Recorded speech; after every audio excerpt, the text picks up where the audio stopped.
All right, so on this case, let me see.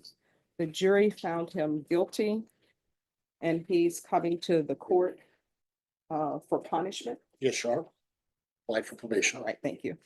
All right, court is calling 2024 CR 00736 State versus Richard Casanova. Can I have parties announced for the record for the state? Defense? Michael Collins, attorney for defendant, present ready, Your Honor. And are you Mr. Casanova? Sir. All right, he was found guilty on December 4th Yes, sir. by the jury. And he elected to have the court assess punishment. The PSI was waived by defense in the state. Is that correct? Yes, sir. I did. Any defensive, waive, yes, I have no objection to moving forward now. Okay. And so we set it for this time for anyone to present any evidence or if they had any witnesses. We have no witnesses other than my client, Your Honor. The state criminal witnesses such that we are going to admit, impact into evidence. Moving to amendment 1 and 2 for the sentencing. No objection. We're also gonna ask the court to consider all the evidence that was admitted in the defense. All right, states exhibits 1 and 2 are admitted without objection and they appear to be judgments. Any other evidence, state? No. All right, defense, any evidence? Just argument, Your Honor. All right, did you want to call your witness or no? Let me ask him if he wants to speak, Your Honor. Okay, sure. Yes, on, yes, Yes, Your Honor. I would call my client. All right, if you can raise your right hand for me, please. Do you solemnly swear or affirm the testimony you give will be the truth and nothing but the truth, so help you God? I do. All right, you can lower your hand, state your name for the record. Richard Thomas Casanova. All right, do you want to ask questions or is there something think he wants- specifically he wished to say? Richard, do you want to address the court at this point about the punishment phase? I just want to say that when I get out, I'm not going to go back to my mom's house or my daughter's, and I'll go to Hayden Furlong. And I wasn't aware that I couldn't go, to try to get my mail. I thought that the protective order had expired because it was 1 year and I could never get my mail, so I didn't know what was going on. I was put on the street pretty much. I didn't have no place to go. So. All right, any questions? No question. All right, so what I can tell you, Mr. Casanova, the fact that you're telling me that you didn't know about the protective order, that is what's considered as mitigation evidence. These type of offenses are sort of like strict liability. Was there a protective order in place? That's either yes or no. And did you violate it? Yes or no? So that's the way these type of charges are. There are some charges that are slightly different, but not this. Okay? Yes. All right. State, what are you requesting for punishment? Given the history judge and practice of the first violation of protective order, we ask for here's to the scene. All right, and defense, what are you requesting? Would be requesting probation in light of he's been incarcerated since the date of the offense, which was late April of 2024, Your Honor, hasn't been in trouble with jail. And he is expressing to the court that he has no intention of going back there, Your Honor. He was under what he thought was a mistaken belief of the fact, Your Honor. I do have one thing to add. He was indicted as a repeater. We're just gonna ask for the judge mind touch from that. All right, so let me see the indictment. And you're proceeding on the repeater enhancement allegation? Yes. All right, Mr. Casanova, you're still under oath. I'm going to read the repeat offender enhancement allegation paragraph, and I need to know from you if it's true or not true. And before you answer, you can discuss that with your attorney. It states, and it is further presented in and to said court that before the commission of the offense alleged above on the 24th day of June 2010, and cause number 2007 CR 2886 in Bexar County, Texas, the defendant was convicted of the felony of criminally negligent homicide with deadly weapon.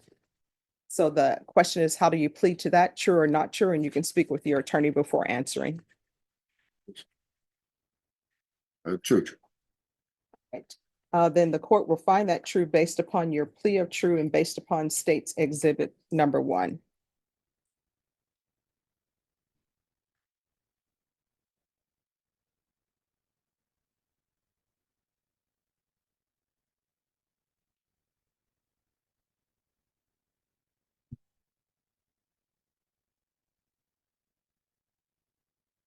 Now, what the court's understanding is that this location he went to, is that the daughter's house, mom's house, his house? It appears that during the testimony, he was saying that's his actual place of residence. I know sometimes when there are violations of protective orders that are filed, whoever they deem to be the offending party, they make them leave, whether their name is on the property or not. So the persons who were at the home, what I remember from the testimony is it was his daughter. Is that correct? Correct, Your Honor. Yeah, Judge. So is this protective order involving the daughter, that location, and his mom?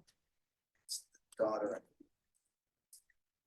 We'll have to check to see if there's any other parties that are protected, but I believe it's. That's the only one that was unprotected. So here's my question. Daughter and the rest, and that address. Yeah. So here's my question. Has anyone spoken to the daughter? So I can inform the court of what the daughter told me, but of course I don't know how. Well, do you want to speak to the attorney before? Let me Yes. just give him like, give me like 30 seconds. Sure.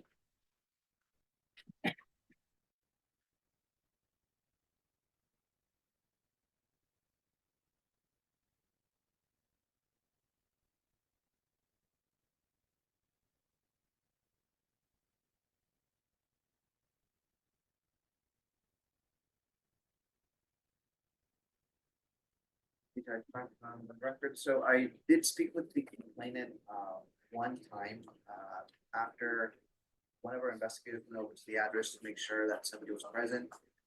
We have called her multiple times, texted her, she had not returned her calls until, one of our investigators went to the location and found her. She called me, I spoke with her. I did explain to her about the case, about being in trial, and her, coming over to present her testimony, and she did indicate to me that she did want to testify. However, she could not make any arrangements because she is the caregiver of her grandparents. Mhm. And she could not make coming to court for that. We did make efforts to reach out to her over the phone. We confirmed that that was the correct number that we had. And after the guilt innocence, we did try to inform her about her coming over to testify during the sentencing, but she has not returned our calls. I have not sent out an investigator to her location again. All right. So part of the consideration the court takes into consideration, or evidence that the court takes in consideration, especially in this case, one, of course, is protecting the community, and two, protecting the parties of the protective order. Now, sometimes family relationships between fathers and daughters, fathers and sons, mothers between their children as well, it's difficult. So what I would like to know, if it's possible, if it's not possible, I'll make my ruling without this information. But if you all want to just try again today, state you and the defense counsel to reach out to the complainant, find out if she has any fear of him, and what her thoughts are on sentencing. And then I'll make my ruling, but I'll make my ruling today. As long as I can be present on the conversation. Yes. If we aren't able to get a hold of her today, I just want to make sure with defense, if you have any objections, we can bring it over Zoom. No, Okay. All right, let's try to do that. I want to make the right decision on punishment, okay? I'd like to be able to handle it sometime today because I start vacation. No, we're starting it today. I just. So it's gonna happen Okay. today. If she I was gonna- appears, she appears. If she doesn't appear, she doesn't appear. Can we have 5-10 minutes? Sure. This is just information I would like to have. It's fine. All right, thank you.